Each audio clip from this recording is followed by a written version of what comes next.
최근에 소녀시대 유리 씨가 이 수술을 3번이나 했다고 해서 화제가 됐는데요.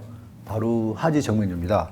2021년 하지 정맥류로 병원을 찾은 환자가 무려 25만 명이나 된다고 해요.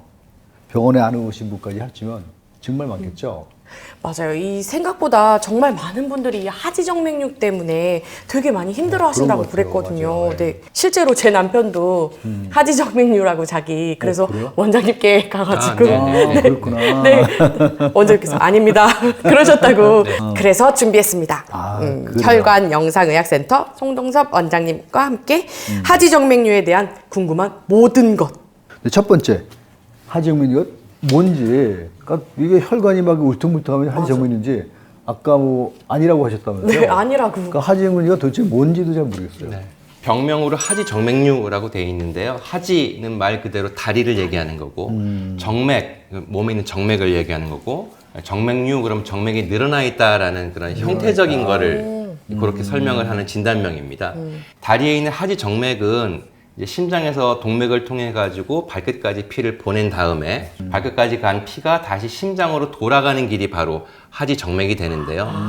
사람들 키를 보통 160에서 180 정도로 생각을 하면은 길게 보면 1m 이상의 길이를 거쳐 올라가야 되는 그런 아주 길게 되어 있는 정맥 구조입니다. 오, 그러네요. 사람이 서 있을 때 발바닥부터 심장까지 피가 올라가려면 그 역할을 해주는 게 우리가 흔히 제2의 심장이라고 하는 종아리 근육, 허벅지 근육 이런 것들이 걸어가거나 아니면 움찔움찔 하는 사이에 조금씩 짜져서 위로 올라가는 거죠. 그러니까 근육이 혈관을 짜서 네. 그 힘으로 다시 심장으로 올라간다 이런 네, 얘기죠. 네. 그런데 만약에 걸어가다가 한 번씩 올라가는데 사람이 멈춰 서면 이때 피가 중력의 영향을 받아가지고 아래로 뚝 떨어질 것 같은 상상을 할 수 있죠. 네네. 그렇죠. 그거를 방지하기 위해서 동맥에는 없는 정맥에만 있는 구조물인 정맥 판막이라는 구조물이 있습니다. 맞아요. 예.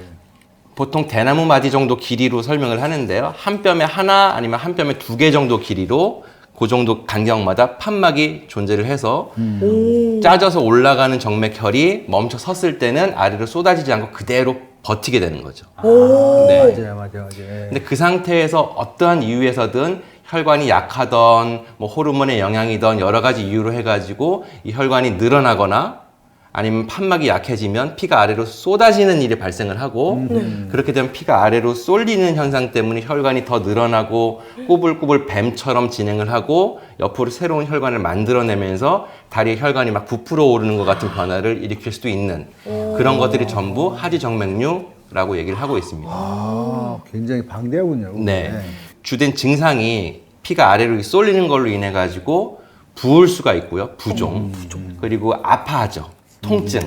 그리고 쥐가 난다는 증상을 또 많이 호소하십니다. 맞아요. 근육 경련이죠. 이것 말고도 전반적으로 피가 발에서부터 심장으로 돌아가는데 걸리는 시간이 너무 오래 정체되고 피가 아래 몰려있는 것 때문에 다리가 저리다, 시리다, 이런 예, 여러 얘기죠. 가지로 표현하는 그런 순환 장애 증상들을 일으키는 그런 병이 되겠습니다. 근데요, 이 하지정맥류가 생기면요, 무조건 이렇게 혈관이 이렇게 꾸불꾸불, 저희가 아는 그런 지렁이 같은 지렁이? 그런 게 있잖아요. 네. 근데 튀어나온 혈관이 없어도 하지정맥류가 될 수 있는지. 저는 네. 사실은 뭐 부종이나 수족냉증 아니면 뭐 시린다 이런 건 있거든요. 근데 구불구불거리진 않아요. 그래서 저도 혹시 그런 게 안심을 있는지. 했는데. 네네네. 맞아요. 그 하지정맥류를 일으키는 하지정맥류가 있는 그 혈관은 겉에 존재하고 있는 표재성 정맥들입니다. 그것보다 더 굵고 중요한 혈관을 우리가 심부정맥 이렇게 얘기를 하는데요. 쉬운 말로 하면 겉정맥, 속정맥 이렇게 부를 수도 있을 것 같고요. 이 하지정맥류를 일으키는 그 정맥은 표재성 정맥, 겉정맥에서 발생을 하거든요. 그러니까 정상적으로 남자들 손에서 보이는 이런 혈관들이 전부 다 병이 있는 게 아닌 것처럼 네. 겉정맥들은 정상적으로 누구나 보일 수가 있습니다. 겉으로 혈관이 보인다고 전부 다 병은 아니죠. 아까 말씀드린 그런 하지정맥류의 그 병이 있을 때 발생하는 그런 걸로 인해 가지고 정맥이 정말 심하게 울퉁불퉁 튀어나오면 거의 틀림없이 정맥류가 있는 경우라고 할 수 있고요. 그리고 또 어떤 분들은 하지정맥류가 생겼는데도 불구하고 피부에서부터 3mm나 4mm 정도만 안쪽으로 주행을 하게 되면 겉으로 전혀 표시가 나지 않아서 어이구. 그것들은 사실 알아내기가 조금 어려운 경우가 있습니다. 네. 겉으로 보이는 경우는 전부 다 하지정맥류다 아니고요. 아니구나. 보이지 않으면 하지정맥류가 아니다. 아니다도 그것도 아니다. 아닌 걸로. 네. 어렵다. 아, 그런데 이 하지정맥류가 또 잘생긴 사람, 잘 안 생긴 사람. 왜 그런 거예요? 보통 나이가 드시면서 이제 오랜 시간 동안 젊으셨을 때 힘써서 일하고 많이 서서 일하시고 오랜 시간 앉아서 일하시고 하면서 이제 연세가 드시면서 혈관벽이 약해져 가지고 생기는 네. 연세가 드시면서 생길 수가 있고요. 또 여자분들 같으면 호르몬 변화나 이런 거에 또 그 혈관이 좀 취약하신 분들은 호르몬 영향으로도 정맥류가 조금 더 생기는 호르몬 경우, 변화. 네, 생길 수가 있습니다. 또 가족력이나 유전적인 경향도 있는데요.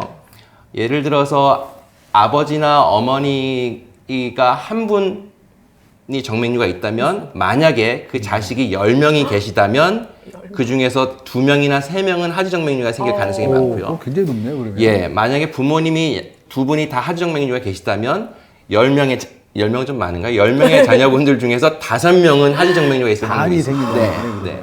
그 정도로 가족력이 상당히 영향이 있는 그런 질환이고요. 그렇구나. 저희 신랑이 그래서 간 거거든요. 아, 네. 그래요? 네. 근데 아니, 꼭 그런 건 아니었니까. 네, 그런데 이제 궁금한데 그런 병명이 뭐였어요? 모르겠어요. 그냥 조금 더 지켜보자라고 네, 하셨다고. 겉으로 보이는 혈관이 아마 제 기억에는 겉으로 보이는 혈관이 조금 있다고 오셨는데 아. 역류가 없는 정상적인 혈관이었던 걸로 그럴 기억합니다. 수도 있구나. 네. 근데 지금까지 말씀드린 건 어떻게 보면 어떻게 막을 수 없는 그런 원인이라고 할 수 있고요. 네.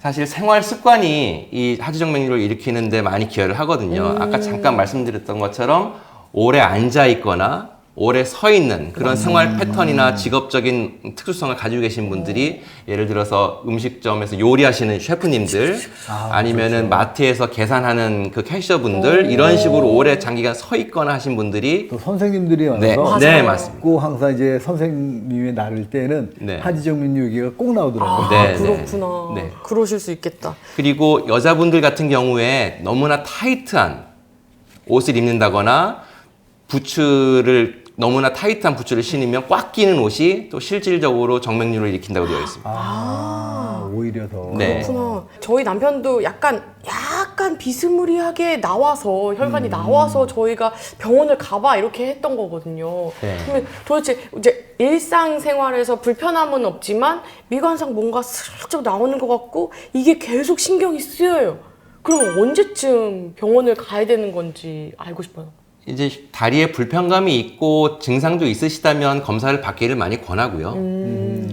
특별히 증상은 없는 것 같은데 혈관이 자꾸 눈에 띈다. 그건 사실 저희로서도 그거를 맞출 방법은 없는데요. 보통 역류가 어느 정도, 역류라 그러죠. 피가 올라오지 못하고 아래로 내려가니까 역류가 어느 정도 있으신 분들은 의자에 앉거나 서서 30초 정도만 있어도 그 말씀하신 그 혈관이 탱탱해지거나 좀 심하신 분들은 단단해질 정도로 혈관의 변화가 있습니다. 정상적인 혈관들은 아까 말씀드린 판막이 있기 때문에 네. 그렇게까지 역류가 생기지 않아서 어느 정도 그 강도를 유지하는데요. 역류가 있는 정맥은 앉아 있거나 서 있는다면 점점 부어오르거나 단단해지는 느낌이 변화가 올 수 있습니다. 그런데 요거는 직접 판단하시는 건 사실 쉽지 않을 것 같아서 의심이 되시면 병원에 오시기를 추천드리겠습니다. 실제로 저도 이제 외래에서 보면요. 그러니까 이제 나이 드신 좀 아주머님들 맞아요. 그분들 보면 다리 막 이렇게 울퉁불퉁 막 그렇게 갖고 오신 분들 굉장히 많아요. 그래서 물어보거든요. 네. 이거 불편하지 않냐고. 그러면 전혀 불편하지 않다고 그러신 분들도 있더라고요. 맞아. 그래서 그러면 도대체 이 하지정맥류를 이제 발견하게 되면 다 수술해야 되는지 만약 증상이 뭐 없거나 증상이 있거나 이제 그런 분들한테 그냥 놔두면 또 어떤 합병증이 발생할 수 있는지 그것도 굉장히 궁금합니다. 이게 워낙에 흔하고 많은 분들이 가지고 있는 병이고 증상이 심하게 나타나는 경우까지는 세월이 많이 필요하기 때문에 치료를 필요하다고 생각하지 않으시는 분들도 사실 많고요. 맞아요. 예. 그런데 크게 3가지로 치료의 이유를 설명할 수 있습니다. 정맥류 혈관이 발달을 해서 모양이 싫어가지고 울퉁불퉁한 모양이 싫어서 치료를 하시겠다고 오시는 분들이 가장 많습니다. 두 번째는 증상입니다. 붓고 아프고 쥐나고 순환장애로 지치고 다리가 무겁고 피곤하고 이런 증상 때문에 치료를 원하시는 분들이 또 많죠. 네. 두 번째는 증상이고요. 세 번째는 합병증인데 여기까지 돼가지고 병원에 오시면 사실 저희로서는 좀 난감하고 좀 안타까운 부분이 많거든요. 6단계로 구분을 하는데요. 그 정도 모세혈관 확장 정도, 얇은 혈관들이 불긋불긋하게 나오는 정도를 1기라고 얘기를 하고요. 네. 초기죠. 네.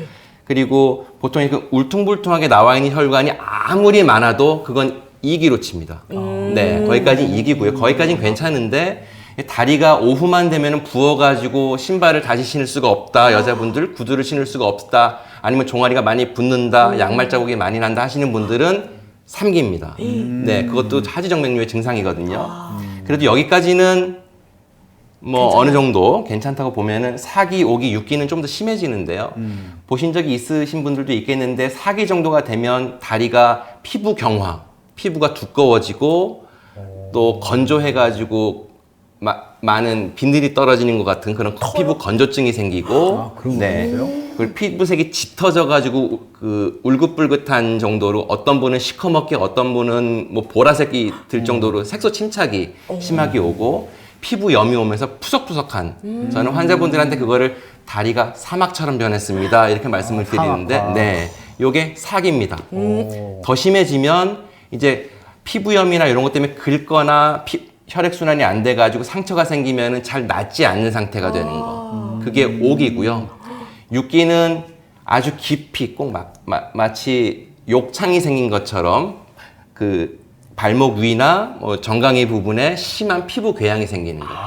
네. 그 정도까지. 그 정도까지 생길 수가 있기 때문에 이 세 번째 치료 이유는 합병증을 예방하기 위해서 치료를 해야 된다. 네, 그렇게 정리할 수 있겠습니다. 그러면 이게 참을 게 아니라 진짜 꼭 치료를 해야 되는 거네요. 네.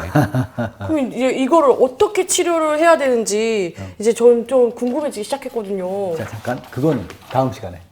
그렇죠. 궁금하죠? 지금. 네. 다음 시간에. 궁금합니다. 자, 다음 시간에 이 궁금한 거는 다음 시간에 이어서 다시 한번 말씀드리겠습니다. 하지 정맥류에 대해서 조금 더 알고 싶으신 분은 다음 업로드 기다려 주시고요. 구독과 좋아요, 알림 설정까지 꾹꾹꾹 눌러주시고 다음 시간에 다시 만나 뵙겠습니다. 감사합니다.